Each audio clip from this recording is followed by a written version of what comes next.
Bien-aimés dans le Seigneur, c'est votre humble serviteur, le frère Joshua.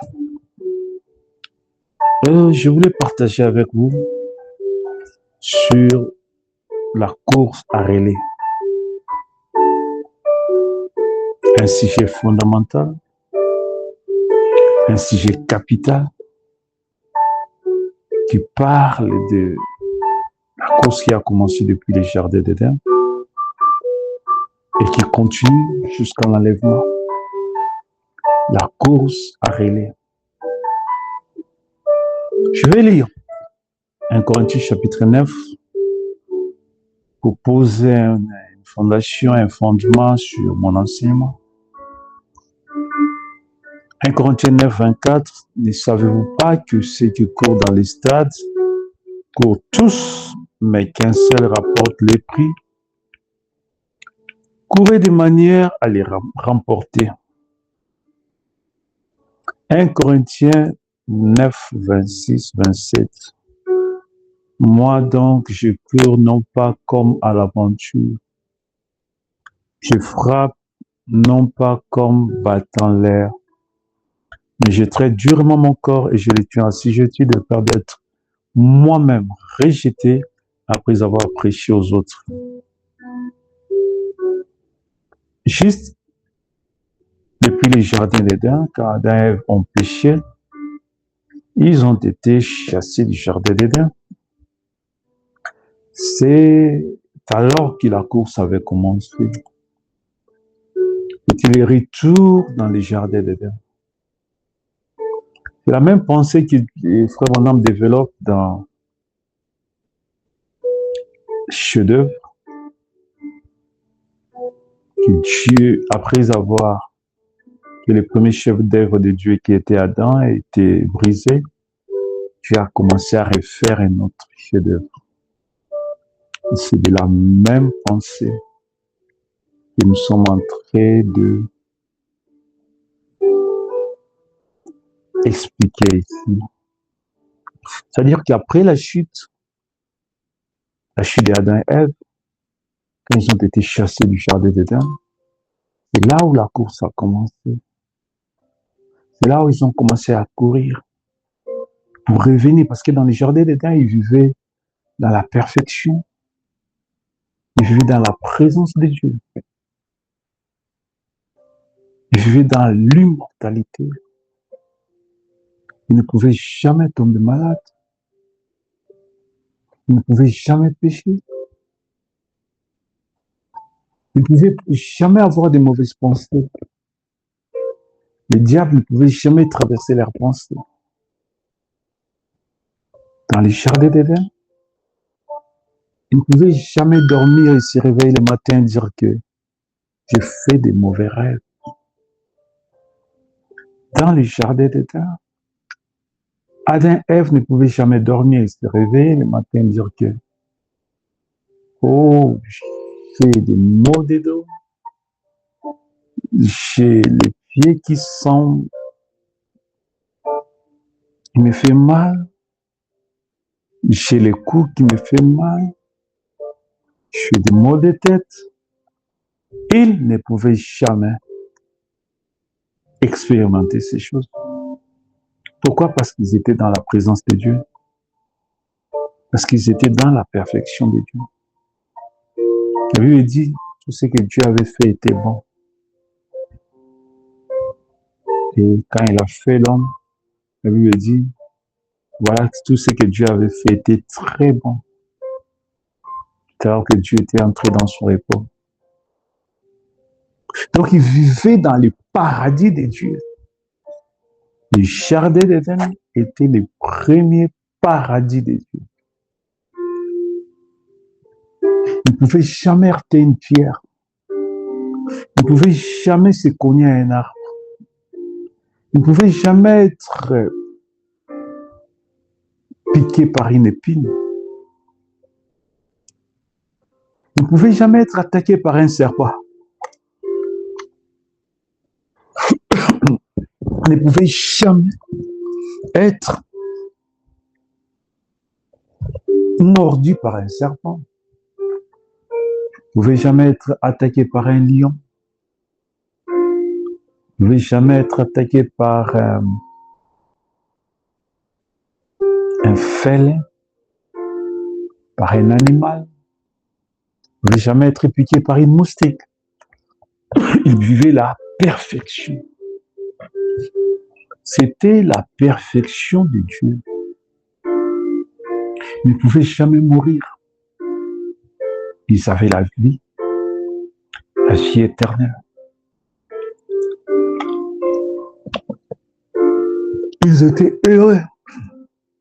Ils vivaient dans la jouissance de la grâce de Dieu, de la perfection de Dieu. Car tout ce que Dieu avait fait était bon. Ils avaient tout. Ils avaient la paix du cœur, ils avaient la joie, ils n'avaient jamais tombé malade. Et ils gardaient toujours l'âge dans lequel ils ont été créés. Leurs cellules humaines, les cellules du corps, ne pouvaient jamais vieillir, ne pouvaient jamais mourir. Les cellules du corps restaient toujours jeunes. Leur corps était toujours dans la floraison de la jeunesse. C'est-à-dire que leur corps restait toujours jeune, rayonnant toujours de la jeunesse. C'était la perfection de la perfection. C'était le meilleur des meilleurs. Jusqu'à ce que le péché est entré. Jusqu'à ce que Ève a commis le péché. Adam est resté longtemps en train d'observer Ève jusqu'à prendre la décision finale. Je vais mourir avec elle. Parce qu'Adam aimait Ève. Si vous suivez dans mes prédications, vous allez trouver que j'ai parlé de ça profondément. Aujourd'hui, nous parlons sur la course à relais. Alors, après la chute, Dieu les a chassés du jardin d'Éden. C'est alors que la course a commencé. De quoi je parle? De quelle course parle? Vous savez, quand il y a les Jeux Olympiques, il y a cette nation qui va organiser les Jeux Olympiques. La nation qui vient, qui est la dernière nation, va organiser les Jeux Olympiques. Leurs athlètes, ils vont courir avec une flamme de feu. Ils vont courir jusqu'à la frontière, prendre l'avion et aller atterrir dans les pays, les prochains pays organisateurs des Jeux Olympiques. Ils vont leur passer les relais. Ils vont leur passer la flamme de feu, les flambeaux de feu. Je crois que vous avez déjà vu ça. Quelqu'un court avec une flambeau jusqu'à ce qu'ils vont les déposer quelque part à un endroit. Durant les Jeux Olympiques, durant les prochains Jeux Olympiques, jusqu'à la fin des Jeux Olympiques, on viendra chercher cette flambeau et courir jusqu'à ce qu'il passe à une autre nation.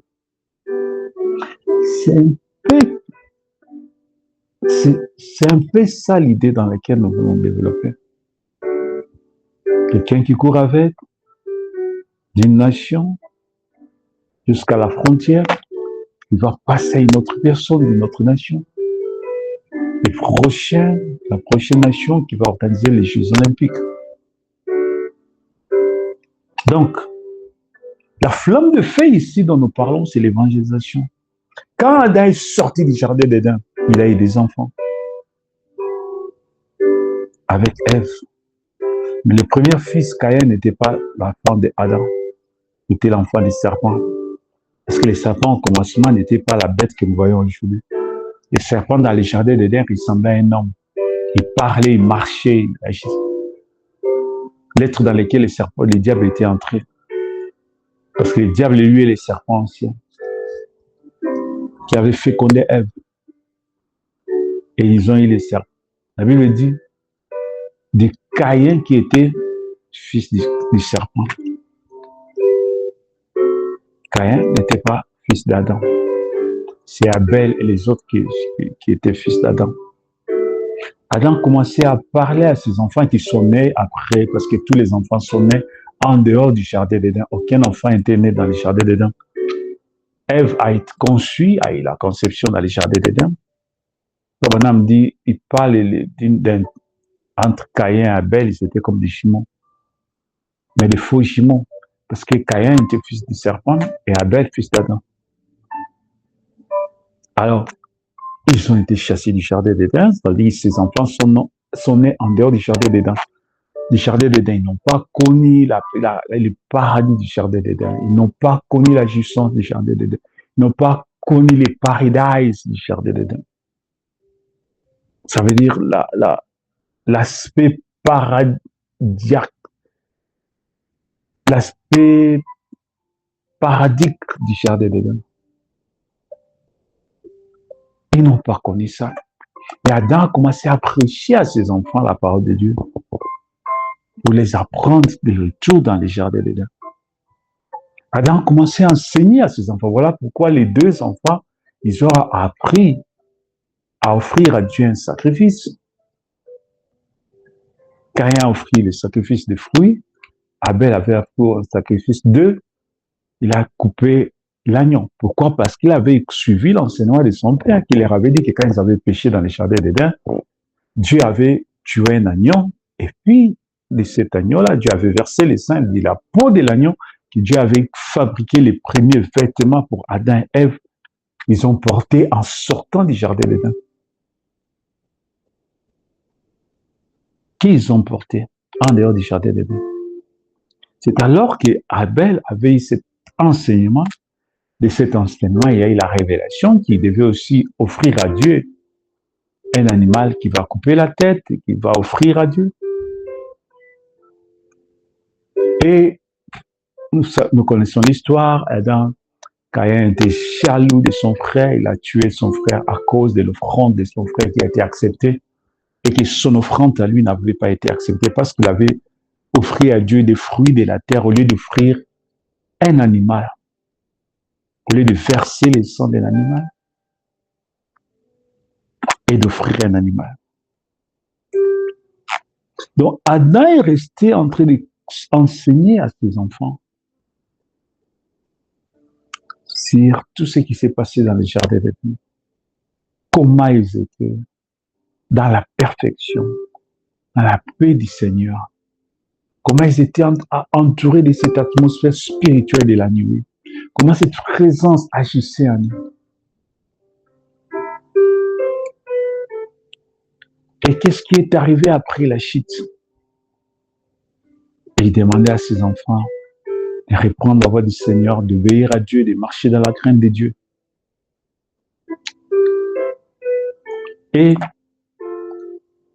Adam a connu ce jour, 960 et quelques, et à sa mort, il a passé les flambeaux à quelqu'un d'autre. Parce que nous allons lire dans la parole de Dieu, dans le livre de Jude, la Bible dit ceci, c'est aussi pour eux qu'Enoch le 7e, depuis Adam, a prophétisé en ces termes, voici le Seigneur est venu avec de saintes myriades. Enoch était prophète. Ici, on ne fait pas une numéralisation où on est en train de lister, de compter les enfants de Adam et puis on termine et puis non. Ici, on compte ceux qui étaient des serviteurs de Dieu, prophètes. Donc, de par ce verset, parce que ce verset nous place Enoch étant le 7e prophète depuis Adam, Donc ces versets placent aussi Adam en tant que prophète de Dieu, le premier prophète. Il a vécu les deux âges, l'âge de la perfection et l'âge de la chute. Il était loin de Dieu, rempli de la personne même du Saint-Esprit la nuit.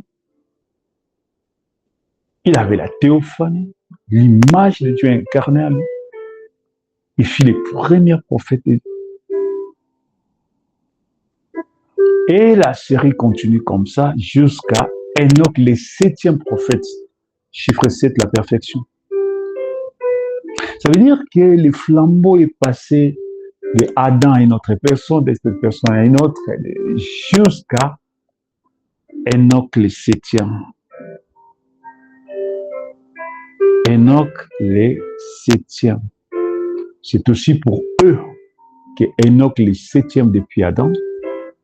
Donc, on les place les 7e depuis Adam dans la généalogie, mais si c'est l'arbre généalogique prophétique, dans l'arbre prophétique, l'arbre généalogique prophétique, on place Enoch le 7e, Adam le premier. Au milieu il y a 5 prophètes. Enoch le 7e qui a prophétisé, voici le Seigneur est venu, il a prophétisé sur la venue du Seigneur au jour de la voix du 7e ange. Voilà pourquoi Apocalypse 10 est basé sur ces versets. Au jour de la voix du 7e ange. Enoch était le 7e ange. Enoch était le 7e prophète. Ange veut dire messager de Dieu, envoyé de Dieu. Enoch était le 7e messager de Dieu, le 7e envoyé de Dieu. Et Enoch, on a dit, Noé observait Enoch. Donc Noé était croyant de l'église d'Enoch. Parce que depuis Adam jusqu'à Noé, ça fait 2000 ans. Donc, quand on voit les 900 ans de Adam, nous pouvons conclure que les Enoch, ils sont venus fraîchement juste après le départ d'Adam. Parce que les autres prophètes ont vu Adam. Ils ont prophétisé du vivant d'Adam. Parce qu'ils ont vécu dans les 1000 ans. Et les autres dans l'autre 1000 ans. Et quand quelqu'un fait déjà 900 ans, vous voyez, dans les 1000 ans, donc il a déjà pris une grande partie. Il a eu des enfants. Et parmi ses enfants, ses successeurs, il y a eu des gens qui ont commencé à prophétiser. Jusqu'à ce qu'on passe les relais à Enoch. Enoch, le 7e prophète. 2 Pierre, chapitre 2, 5. S'il n'a pas épargné l'ancien monde, mais s'il a sauvé Noé, lui, 8e, c'est prédicateur de la justice, c'est prophète de la justice, lorsqu'il fit les délices sur un monde d'impies. Maintenant, nous voyons Noé, le 8e prophète. Noé priait dans l'église d'Enoch. Il était croyant dans l'église d'Enoch. Il observait Enoch jusqu'à ce qu'il voit les jours où Enoch est parti. Et là, c'est que le déluge ne sera pas loin. Noé a continué à prophétiser jusqu'à ce que le déluge aille lieu.